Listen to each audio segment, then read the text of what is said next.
Anybody else been a fan of Paul Rudd since the very beginning? Now, I was looking back a ways recently, trying to figure out just when Paul Rudd became a household name. And I think it's pretty easily, from the film Anchorman, meaning that after this, 60% of the time, it works every time. That doesn't make sense. he was Paul Rudd. And, not the guy from 40-Year-Old Virgin or Clueless or whatever. But for those with the same disposition of film and TV that I have, well, you may have known the boy as Paul Rudd for much longer than that. So I had my plateau, so to speak, just after years of relevancy yet obscurity, but before superstardom definitely lays Paul Rudd's roles that put him on the map, so to speak, even though, he was in many high-profile films and TV roles before that. And I, for one, thought he would remain in that bubble for, the entirety of his career, but I was wrong, rightfully so. But that certain era of early Paul Rudd greatness is one to write home about for sure. This generation of actors gave us many standout performers, and that twinkle in Mr. Rudd's eyes, well, that was present from day one, trust me. And the early career of Paul Rudd makes for an interesting and sometimes telling tale of film discovery. Let's go back in time. No, further than that. Yeah, there you go. Join Staunch TV as we look back at the early career of Paul Rudd. Rudd's earliest roles, after his gaming days and appearances in other commercial spots, they started in small parts in TV shows and TV movies alike. He appeared in a show with Craig T. Nelson called The Fire Next Time. And, I couldn't find any trailers or footage of this one. Although after a few weeks and a few deep dives into the dark side of the internet, I actually did. And in turn, I managed to find the very first appearance of Paul Rudd on film.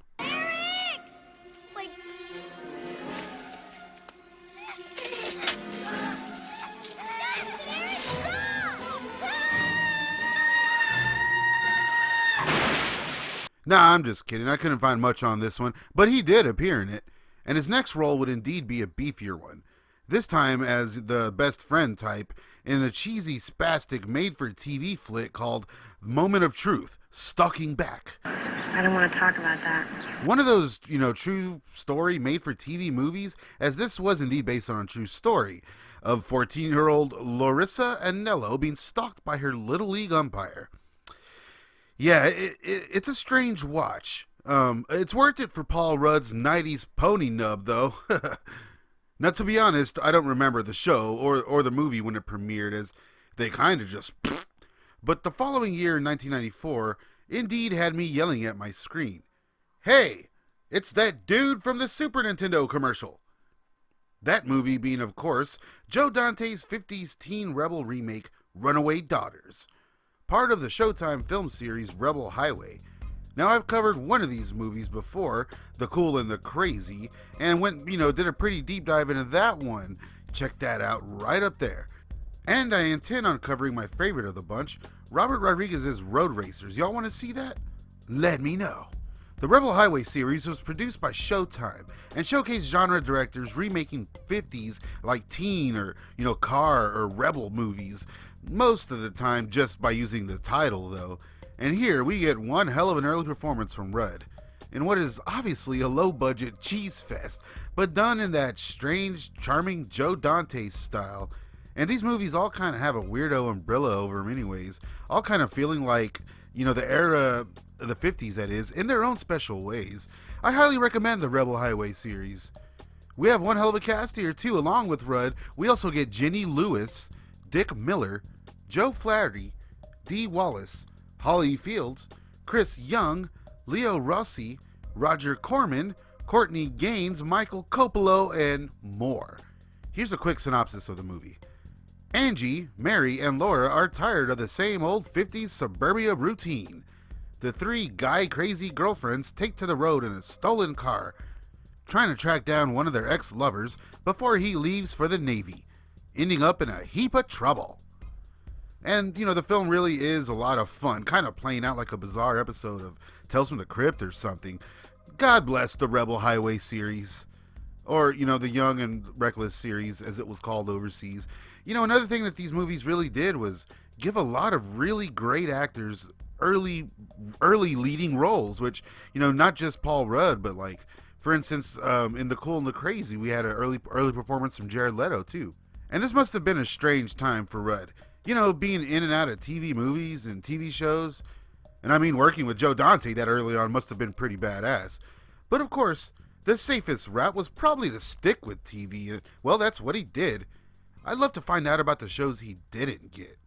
But what he did manage to rustle up was a would-be successful series, Wild Oats. Yeah, and instead of sitting around whining, I'm working. One of those, sexy 20-something shows. Yeah, you know what I mean. I say would-be success because, well, it wasn't successful at all. It lasted like 6 weeks or something. But it was undeniable. Paul Rudd was here to stay, as he would then join the actually kind of successful show Sisters. And for what I found, he wound up leaving the show to film his parts in both Halloween 6 and Clueless. And supposedly he shot those movies simultaneously. Ain't that some shit? Which, if you look at it, is a crazy feat. I mean, Tommy Doyle and Josh are two completely different characters. That's pretty badass to pull off. And he even dips into a potential horror movie career with part 6 of a well-established horror franchise, being the second actor to take on the role of Tommy Doyle. Must have been nerve-wracking, that's all I'm saying. You can hear all about my thoughts on Halloween 6 and my review of that film, link in description. But long story short, Rudd was an amazing Tommy Doyle. Rudd would have been awesome in horror movies. Rudd. And again, what risky roles taken by Rudd early on.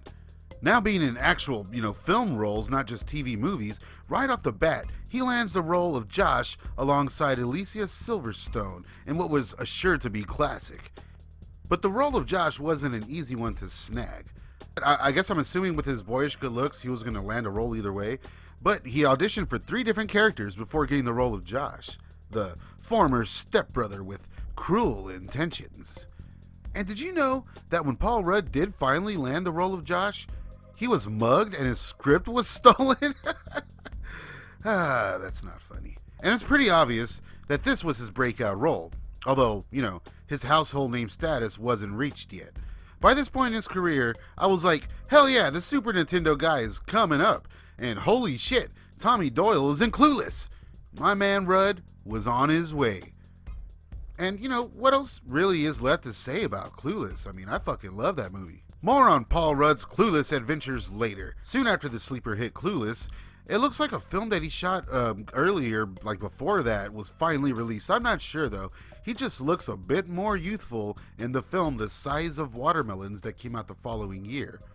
Which is something we always see, even with Paul Rudd. He shot Halloween 6 first, but not until the release of Clueless was it put out. Surely to try and capitalize on his bludgeoning teen heartthrob status.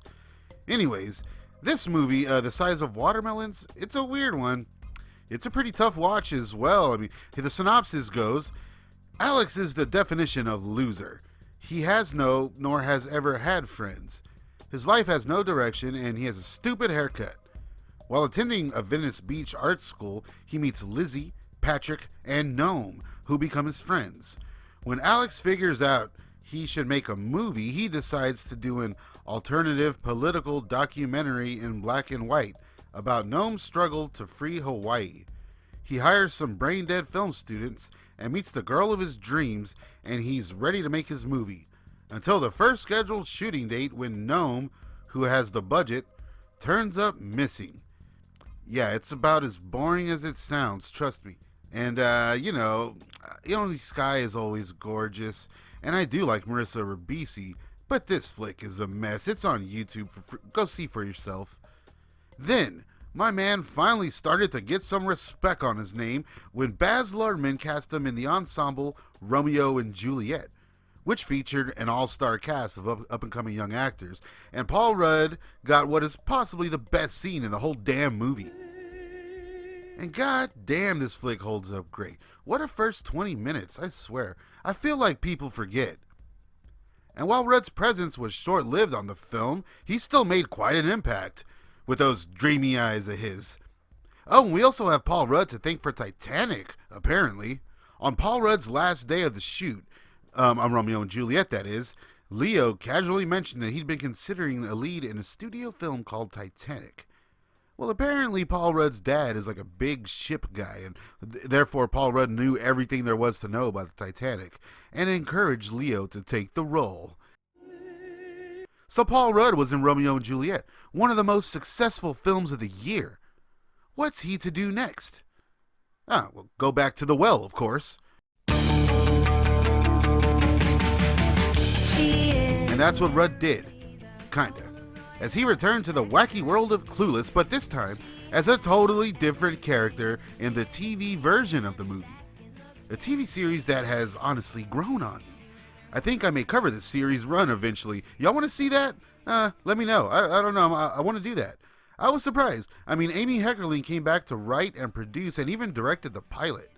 And a lot of the cast, well, sans Alicia Silverstone, even returned. And although most of that changed as the show went on, I'd still recommend a good handful of episodes. And that's not to say that other stars didn't return as well. We also saw the return of Breckin Meyer and even Brittany Murphy.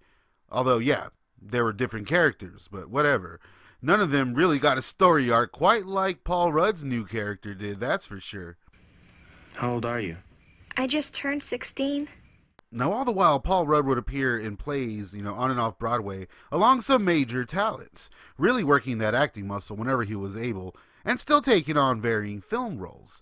Aside from appearing in an adaptation of The Last Night in Ballyhoo, that year, 1997, also saw Rudd take on another strange role as Earl in a bizarre, weird little movie called The Locusts. This is a weird one indeed, with an all-star cast to boot, and it really plays out exactly how it's supposed to, as a kind of American Gothic, sexy drama thriller thingy. I don't know. Not sure what they were going for here, to be honest, but it's shot well. And if you know anything about this flick, there's a certain shocking scene involving animal cruelty, and pretty hard to watch. Paul Rudd's barely in it too, really. Again, not sure exactly what they were going for here. It's a pretty odd flick. The next year would again see Paul Rudd land another co-leading role with a standout co-star in Road Trip. Overnight Delivery, a teen sex road comedy. Teen sex road comedy, that's it. In the flick, we see four college buddies embark on a road trip to retrieve an illicit tape mistakenly mailed to a female friend. Shit, wait, that's Road Trip again. Hold on, okay. Here we go. In Overnight Delivery, Paul Rudd plays Wyatt, who writes an angry letter to his girlfriend via overnight delivery, and with the help of a stripper played by Reese Witherspoon, he tries to get the letter off the delivery truck within the next 24 hours. Man, that's just like... these two movies do play out very similar when you think about it. Overnight Delivery came out first, though, so suck it, MTV Films. From the director of Biodome, too, that's pretty badass. The movie also features Dr. Giggles and Jigsaw, who here plays a serial killer, go figure. And it's not a bad time, really. It's kind of a funny movie. Reese Witherspoon is quite the looker here. And I think I'm going to touch more on this film later, as there is a pretty interesting backstory involving Kevin Smith, of all people. Stay tuned to that one. I think I'm going to do some Kevin Smith videos soon. As for Paul Rudd in Overnight Delivery, well, he definitely makes more of the role than he really needed to.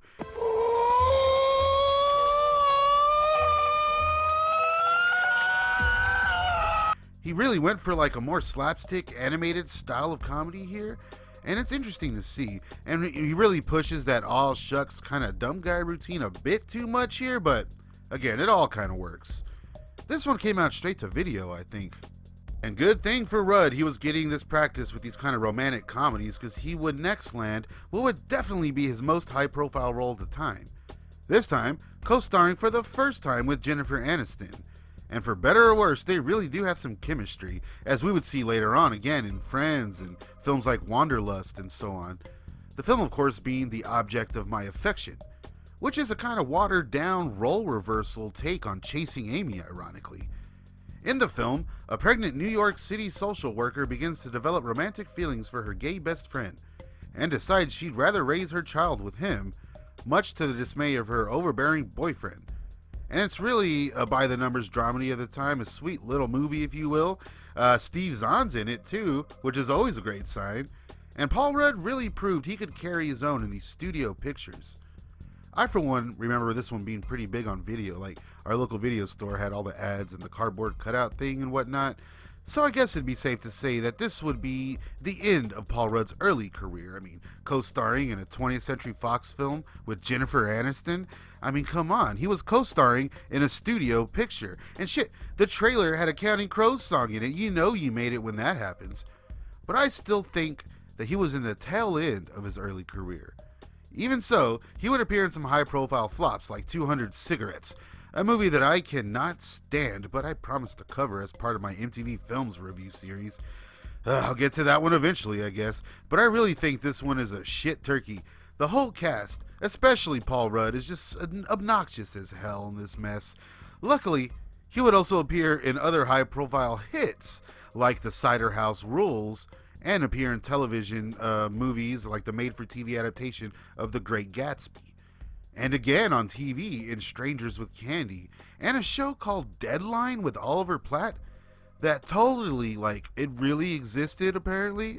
I don't know. But the next year, the year 2000, would see Paul Rudd pull the ultimate movie star move and take on a high-paying gig overseas as evil Ian Curtis in the film Gen Y Cops, where Paul Rudd kicks ass. Look at this dude. What a badass. He even ad-libbed one of the best lines ever muttered in cinema. Roseanne Barr Arnold to be president of the United States of America before you two punks see the light of day. And as for the early career of Paul Rudd, well, in my opinion, it comes to an official end with the release of Wet Hot American Summer. Again, a film I was never able to sit through, sadly, as I was never partial to director David Wayne.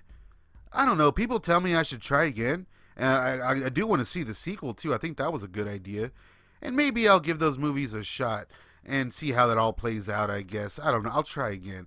I think this was the first kind of new cult classic from Rudd that people really got to rally behind, you know? And makes for something that actors try for their whole careers that they never really get to achieve. Most actors don't have this movie early on with the kind of rabid fan base and kind of love that this one got pretty much organically. Again, though, I just don't care for David Wayne's style of filmmaking. Like, seriously, aside from this piece of shit, I'd say David Wayne is responsible for directing Paul Rudd in his worst movie to date, that being The Tin. But whatever, Role Models still makes me chuckle. And yeah, I guess that's it. We can always count on Paul to change it up here and there and always pull through in literally any movie he's cast in. And while I may not always be a fan of the movies he's in, I'm always a fan of Paul Rudd. And he's in more than one of my favorite comfort movies, if I'm being completely honest, as I'm sure is the case with a lot of other enlightened minds. Thanks for everything, Paul Rudd. You're a pretty cool dude. What are your favorite Paul Rudd movies? Let me know down in the comments. And please, give this video a like. Right now, just hit that like button. Make sure you're subscribed. Hit that notification bell. And let me know whose early career I should touch on next. This is Staunch TV. Thank you for joining me.